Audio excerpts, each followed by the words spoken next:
upon leg lift, you get your body going forward. That's a move that I talk a lot about within the initial move and increasing your momentum going forward, which will increase your acceleration.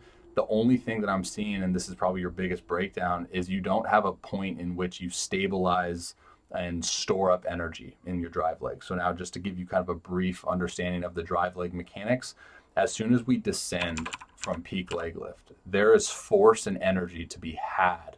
This is what we talk about like within ground force and kinetic energy. There's three responsibilities of the drive leg mechanics. Okay, so it's absorb energy, it's absorb force descending from leg lift. So as soon as we descend from leg lift, there's force to be absorbed. And then when we absorb that force, we want to then produce that force into the ground. Okay, this is where we talk about ground force production and putting energy into the ground to get back as soon as we block with the lead leg.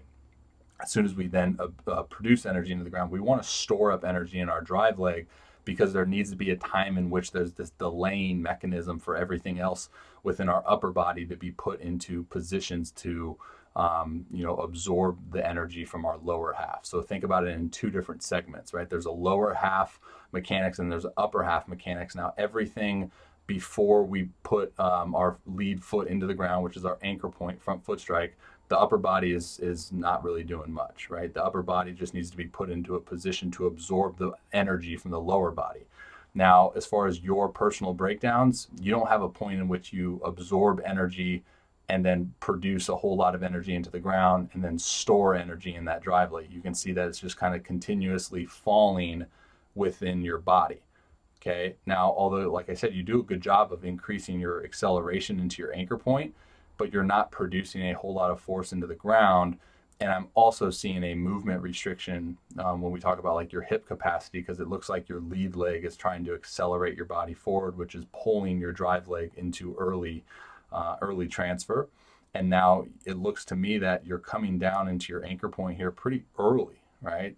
Now, this could be another byproduct of you having a limited amount of hip mobility and a restriction from the mobility side of it. That's not allowing you to increase your stride to be on time, because as you notice here, a couple things are occurring that are just behind, it's just tardy, right? So you're already, I would say here is your full point of your anchor, all right? So your full front foot strike here. And we notice that your hip rotation is pretty late, right? So you're not increasing your separation from your hips and your shoulders, and you're also tardy with your hand and your arm, right? You're dragging with your arm. Your upper body, or your body is going forward and your arm's dragging behind, which is now going to force your arm to play catch up. It's going to force your arm to create some independent energy to get back into your slot.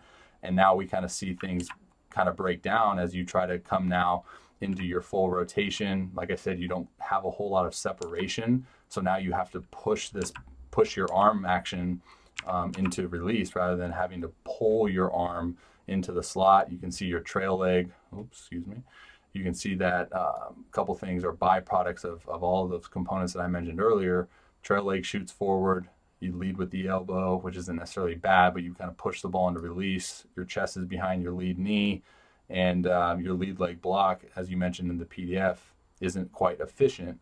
It kind of continuously goes forward. Now, what I'm seeing in terms of all of these breakdowns is one is just a byproduct of another, and it kind of just continuously goes down the path of like, okay, well, this isn't efficient, so then it's going to break down this, and this isn't efficient. So for me, I see it as a byproduct of your drive leg mechanics to a start. All right, dudes, thank you for watching that video. If you're interested in booking your own analysis, be sure to click that link. Also, I'm going to be doing a lot of giveaways here in the upcoming months on my YouTube channel, but you need to be subscribed in order to be entered in those giveaways. All right, so you're going to click that link right there to subscribe to provide some more context on the specific thing that we were just talking about. I included a video right down below. There's going to be a link in the description. It's called Ask Robby Rowe. All right, you're going to click that link and you can ask me all your questions. All right, guys, enjoy your day. God bless. Until next time.